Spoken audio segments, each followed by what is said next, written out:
لمبا ہو، حیا والا ہو،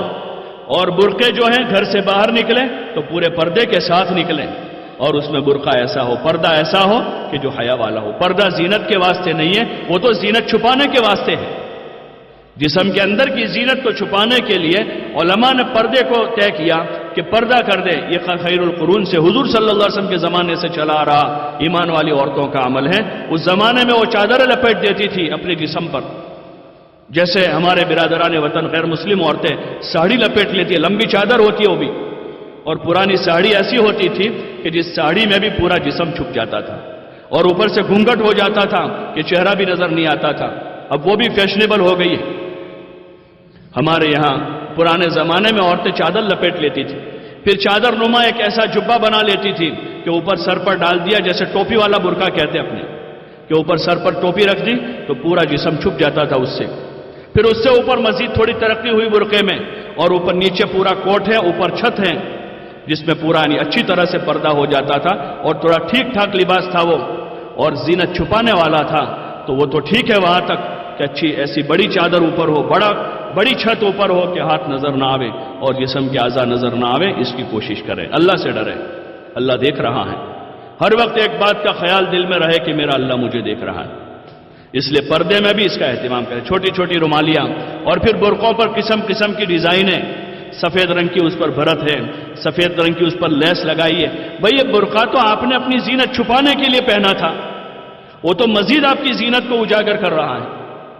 اس لیے برقعے کو بھی ڈھنگ والا، تمیز والا برقع پہنے۔ ہاں، اور اس میں اپنی عزت سمجھیں۔ آج دنیا میں یورپ اور امریکہ کی عورتیں اس طرح کا برقع، جہاں ان کی حکومت ان کو منع کر رہی ہے فرانس میں،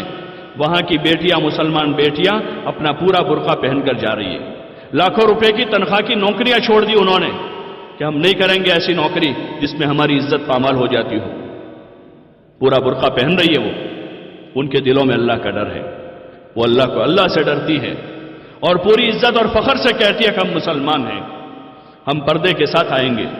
ہمارے ہندوستان میں ایک لڑکی نے بہت بڑا ایوارڈ چھوڑ دیا، اس کو کہا گیا کہ بغیر پردے کے آؤ ایوارڈ لینے کے لیے، تو اس لڑکی نے اپنا ایوارڈ چھوڑ دیا کہ تمہارا ایوارڈ اپنے پاس رکھو، میں بغیر برقعے کے نہیں آ سکتی ہوں۔ ہمارے ملک میں ایک بادشاہ گزرے، اورنگزیب عالمگیر رحمت اللہ علیہ، بہت بڑے بادشاہ تھے، پورے ہندوستان کے بادشاہ تھے، وہ اکھنڈ بھارت کے بادشاہ تھے۔ ان کی بیٹی تھی ایک، ہاں، ایران کے کسی شاعر نے شعر کا ایک مصرع لکھا، اس کا دوسرا مصرع کسی سے نہیں بنتا تھا، دوسرا مصرع نہیں بن رہا تھا کسی سے، وہ شعر کا مصرع ہندوستان آیا۔ یہاں بادشاہ اورنگزیب عالمگیر رحمت اللہ علیہ کی بیٹی نے وہ مصرع سنا کہ یہ مصرع ہے، فوراً برجستہ اس نے دوسرا مصرع کہہ دیا، اس شعر کی تکمیل کی اس نے۔ اتنی پڑھی لکھی عورت، پڑھی لکھی عالمہ فاضلہ، اتنی ذہین و فتین کہ برملا اس نے وہ مصرع دوسرا کہہ دیا، اور وہ مصرع یہاں سے ایران بھیجا۔ تو ایران کے بادشاہ نے کہا یہ تو بڑی فاضلہ عورت ہے، بڑی شاعرہ خاتون ہے، اس کے استقبال میں، اس کے اعزاز میں ہم بہت بڑی تقریب رکھیں گے ایران میں، اور وہ آئے گی یہاں، ہماری خصوصی مہمان بن کر آئے گی، اور ہم اس کو بہت بڑے انعام سے نوازیں گے۔ اور اس کا خط بھیجا بادشاہ اورنگزیب کے وہاں ان کی بیٹی کے نام پر۔ اس بیٹی نے اس خط کو پڑھ کے دوسرا ایک شعر لکھ کر بھیجا۔ اس شعر کا مفہوم یہ تھا کہ مجھے اگر تم جاننا اور دیکھنا چاہتے ہو تو میرے فن سے جان سکتے ہو، میں اپنی ذات میں ایسی چھپی ہوئی ہوں جیسے گلاب کی خوشبو گلاب کے پھول میں چھپی ہوئی ہوتی ہے، کہ گلاب کا پھول تو نظر آتا ہے لیکن گلاب کی خوشبو کسی کو نہیں دکھتی، ایسے میرا فن تم کو دکھے گا، میرا ہنر تم کو دکھے گا، میرا شعر تو تم دیکھ سکتے ہو، پڑھ سکتے ہو، باقی میں ایک مسلمان عورت ہوں، میں اللہ کی بندی ہوں، مجھے میرے چہرے کو تم نہیں دیکھ سکتے ہو۔ ہاں، ان کے دلوں میں گرو تھا اپنے ایمان کا، غیرت تھی ان کے دلوں میں، یہ باعزت عورت کی علامت ہے۔ آپ ماں بہنوں سے ہماری گزارش ہے، پردے کا اہتمام کریں، اگر پردے کا اہتمام ہو گیا ہزاروں فتنے ختم ہو جائیں گے۔ اور اپنے گھر کے ماحول میں بھی ہماری بہت ساری وہ ماں بہنیں جو اللہ کا فضل ہے، اللہ نے ان کو توفیق دی ہے، وہ برقع پہنتی ہیں، لیکن گھر کے غیر محرموں سے پردہ نہیں کرتی، وہ